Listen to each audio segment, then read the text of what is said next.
Good day, everyone, once again. For now, this will be the last lesson in this prelim period for our subject, Entrepreneurial Management. And the title of our lesson for today is Economic Development of Entrepreneurship and its Competencies. The economic situation in our country is often a topic of discussion, especially when it comes to the country's development. During election time, leaders aim to bring prosperity to the Filipino people. Lahat ng maririnig mong nagkakampanya, ang hindi nawawala sa kanilang speech ay yung paglaban sa kahirapan, paano talunin ang kahirapan. However, despite their promises, poverty still prevails. Dahil ang nangyayari dyan pag nanalo na sila, imbis na ang maraming porsyento ng kanilang attention ay tulungan ang pag-unlad ng mga mamamayan mula sa kahirapan, politicians focus on accumulating wealth for future elections. Mas maraming panahon na ihanda ang kanilang mga sarili sa susunod na election nang sa ganun makapanatili sila sa power. Public service becomes more about power and money than actually serving the public. There are two significant obstacles that prevent our nation from progressing. Number one, poverty is created by the people and the leaders who control the economy. So wag nating kalilimutan na may ambag ang bawat isa sa atin. Our country continues to be plagued by poverty and the unequal sharing of wealth. Politicians and their families, including close friends, accumulate riches through dishonest practices and corruption. Sino naman ang nagluklok sa mga leaders na ito? O di syempre ang majority ng mga tao sa Pilipinas o mga Pilipino. Number two obstacle is the increasing population in our nation. Adds to the problem of poverty. The size of the land that farmers can cultivate remains the same while the size of their families continues to grow. So akalain mo pare-parehas lang yung ani every 6 months or every 4 months or every year, depende sa kung ilang beses sila magtatanim. Hindi nadadagdagan yung kita. Pero nadadagdagan yung anak. So, ibig sabihin, pag nadadagdagan yung anak, nadadagdagan yung gastusin. Habang yung kita naman ay nananatiling pareho. O, ganun, hindi lang mga farmers, kundi ganun din sa mga ibang employed. Katunayan nga, marami din ang mga hindi stable ang income, marami din ang mga talagang walang income, pero sila yung mas maraming anak. In addition, economic activities in rural areas are controlled by a small number of entrepreneurs who exploit the market for urban areas. Merong mga factors in determining economic growth. Lalo na dito sa ating bansa, there are several reasons that are contributing to the slow growth of our nation's economic development. Tatalakayin natin ang mga factors na ito para at least kahit papano meron sa at ka-internalize upang maiwasan o maiiwas niya ang kanyang sarili na makabawas doon sa mga nagiging contributors ng slow growth ng ekonomiya dito sa ating bansa. Ang number one contributor talaga dito sa ating bansa ay ang ating values and culture.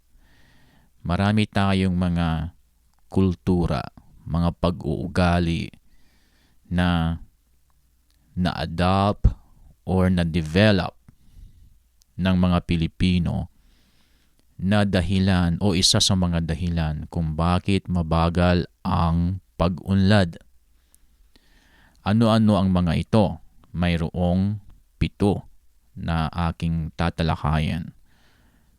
Number 1, love for imported products.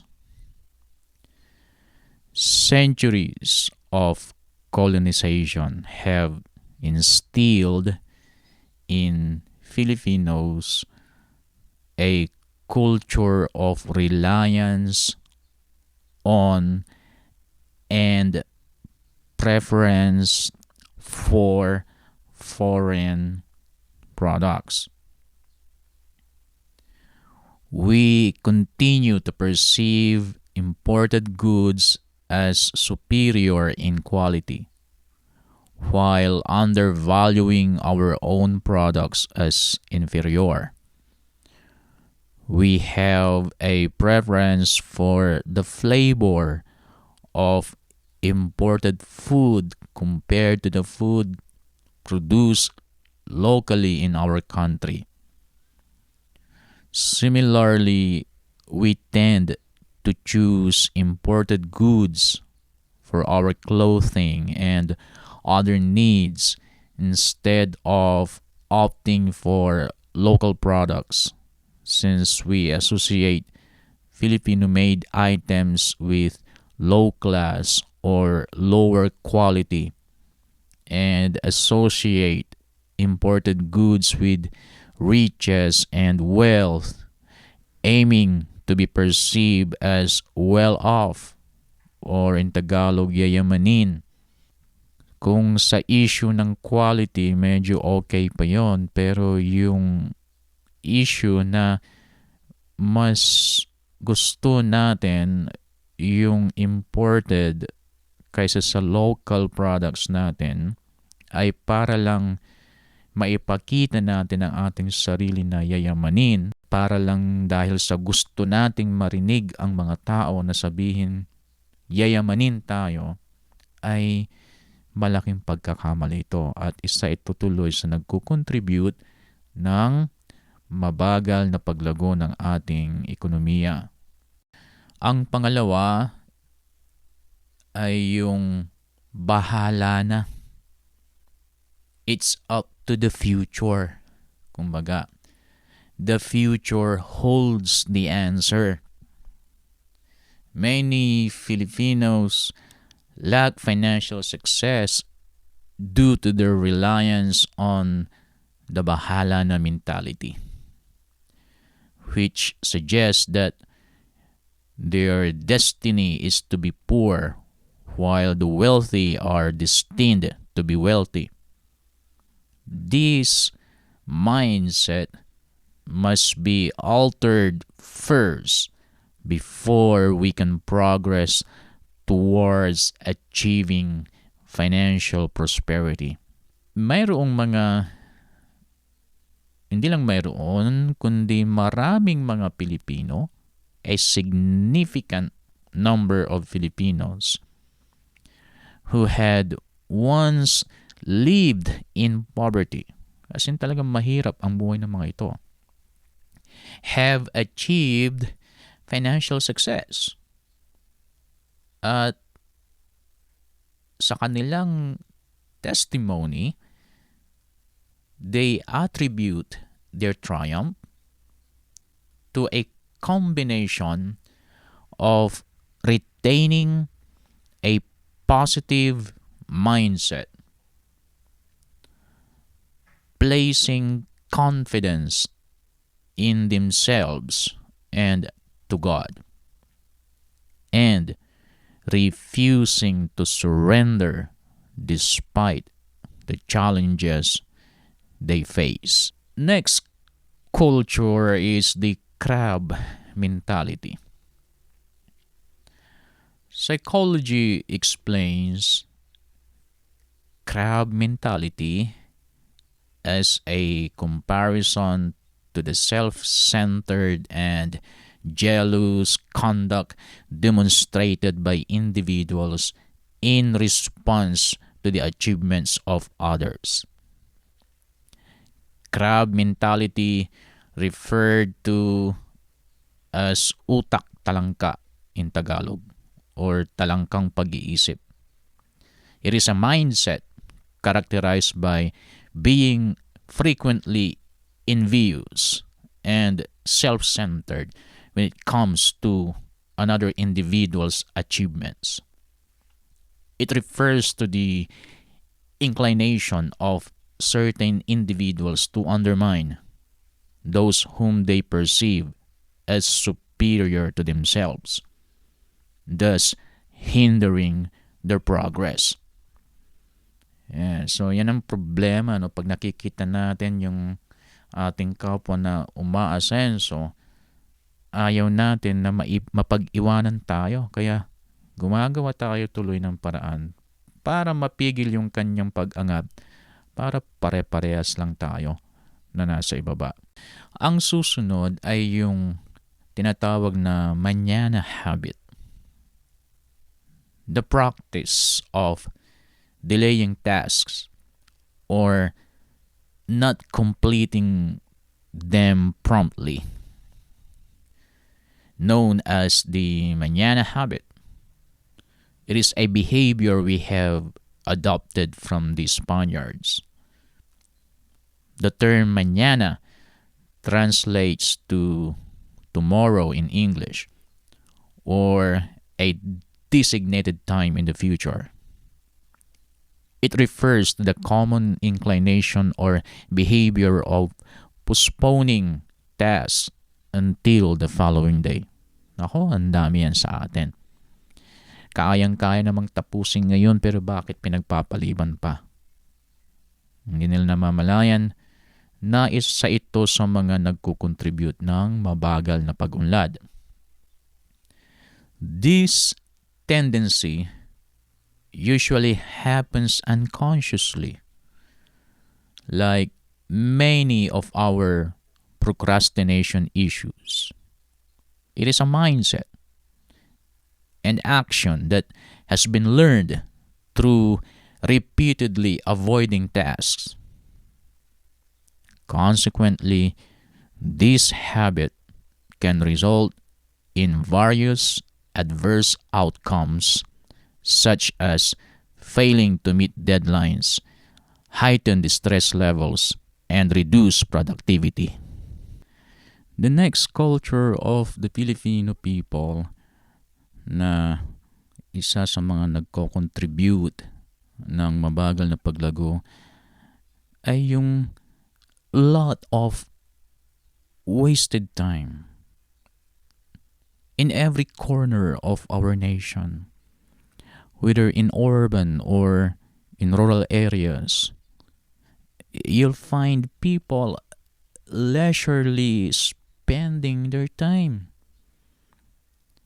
while individuals aspiring to achieve wealth actively engage in reading books on entrepreneurship or self improvement instead of socializing. Naghahanap sila ng maaatinan ng mga seminars and conferences about entrepreneurship. Sad to say that those individuals who do not have hopes of becoming wealthy are the primary audience for meaningless videos across different social media platforms. Hindi ko sinasabing masama na gumamit ng mga platforms na ito. Subalit, dapat malaman natin kung nakakaambag na ba ito sa paglubog natin sa kahirapan. Nakakaambag na ba ito sa hindi natin pag-attain, pag-accomplish, o mabagal yung ating pag-accomplish sa mga goals natin sa buhay. The concept of time is gold remains elusive to these people, leading to their indifference towards wasting precious hours each day. They fail to grasp the irreversible nature of passing time and the impossibility of reclaiming lost moments. It is a universal truth that one cannot rewind their age or turn back the hands of time. Hence, the Bible emphasizes the urgency of maximizing one's time wisely. Ang Bible mismo nagsabi sa atin yan, make the most of your time. Ibig sabihin, bago lilipas yung araw natin, tiyakin natin na ang mga dapat bang i-accomplish sa araw na yon ay natapos ba natin. Huwag nating hayaang lumipas ang isang araw na hindi tayo nakagawa o hindi natin na-accomplish yung mga bagay na pwedeng mag-ambag sa ikauunlad ng ating buhay in the future. Next is the strong inclination towards shyness. Masyado tayong mahiyain. We often fail to recognize that our timidity and our shyness prevents us from seizing the opportunities that cross our path. We need to make it a practice not to fear rejection. Dahil kahit gaano tayo kabait, kahit gaano tayo kabuting tao, kahit gaano kaayos yung ating buhay, meron at merong magre-reject sa atin. Kailangan magkaroon tayo ng immunity to rejection. We should not fear making mistakes. Walang sino mang lumago na hindi nagkamali. Kapag natatakot tayo magkamali, pinipigilan natin yung ating personal growth dahil ang mistakes ay part of growing process. So we should not fear making mistakes and not to fear being laughed at. These occurrences are essential for the development of our character. Kapag ikaw ay nagkamali at kapag ikaw ay pinagtawanan, dapat mabilis kang mag-move on. At ilagay lagi sa isip mo na kung hindi nangyari yon, mapipigilan ang aking personal growth. At yung aking personal growth, malaki ang kinalaman nito sa aking personal success. So in reality, those who do not encounter such situations hinder their personal growth. Yung mga hindi napapahiya, yung mga hindi nagkakamali dahil takot nga sila magkamali kaya hindi na sila gumagawa. Ayaw nilang mapagtawanan, so ayaw na nilang sumubok. Ang mga ito ay pinipigilan nila yung opportunity na sila ay lumago. As their shyness intensifies, so does their fear of being embarrassed. Wala na, nakakulong na sila doon. Ayaw nilang sumubok kasi baka pagtawanan sila kung nagkamali sila. O hindi nila namamalayan, nakakulong na sila sa bilangguan na yon. At hindi nila namamalayan, marami na palang opportunities ang kanilang napalampas. Nevertheless, we should avoid emulating those individuals who were once shy but later overcame their shyness only to become shameless, impolite, and lacking in manners. It is essential that ethics constantly serve as our moral compass, influencing our thoughts, words, and actions.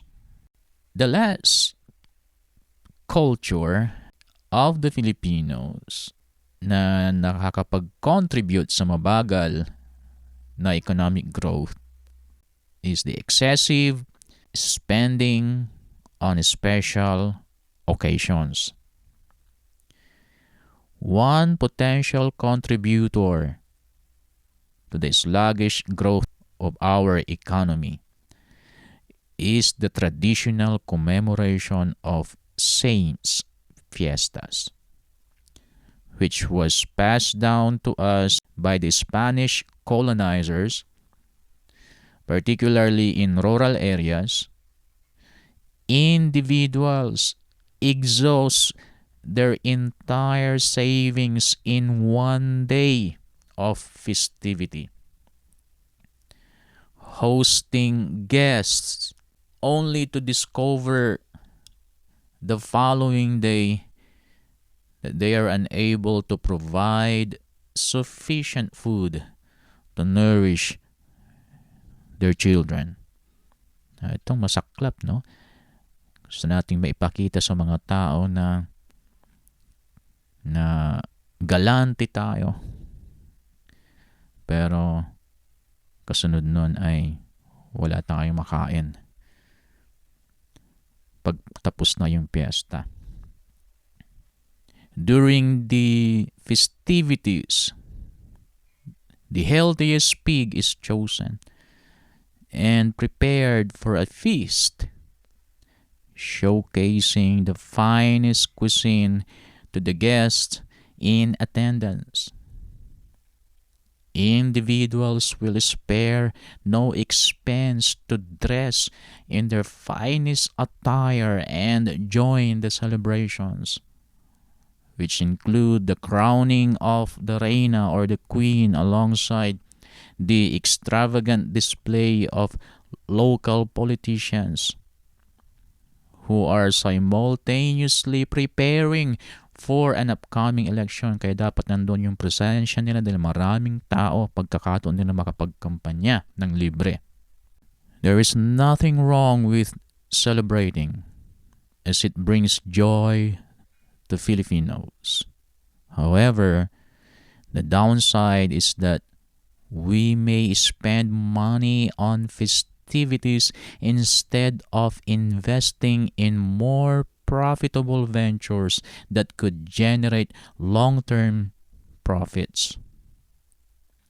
While spending on birthdays, baptisms, and other social events is not necessarily wrong, it's not necessarily concerning, it becomes problematic when we have to take our high interest loans, which puts a strain on our daily budget. So ito yung problema, no?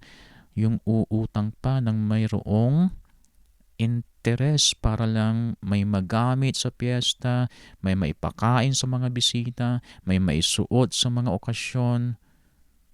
Tapos pagkatapos ng okasyon, sakit ng ulo natin na magbabayad. Apektado ang ating budget sa pagkain at sa school para sa mga bata. The progress and development of the economy are the responsibility of all individuals. But of course, it is crucial for the leaders of our nation to take the lead.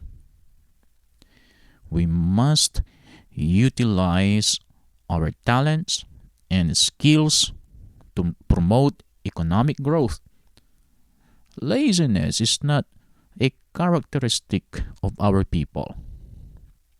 Our values towards work and ethical interactions have remained constant. May mga ilan lang na talagang walang ethics talaga. Pero karamihan, meron tayong work ethics. To ensure economic development, we must eradicate graft and corruption from our political and social systems. It is up to us to initiate this change if we truly desire the advancement of our nation. So balanse ang kailangan, no? Linisan ang sistema ng ating gobyerno, alisin ang corruption, and at the same time, tanggalin ng bawat Pilipino ang mga nakakasamang kultura, mga nakakahadlang, nakakapagpabagal ng kanilang pag-unlad.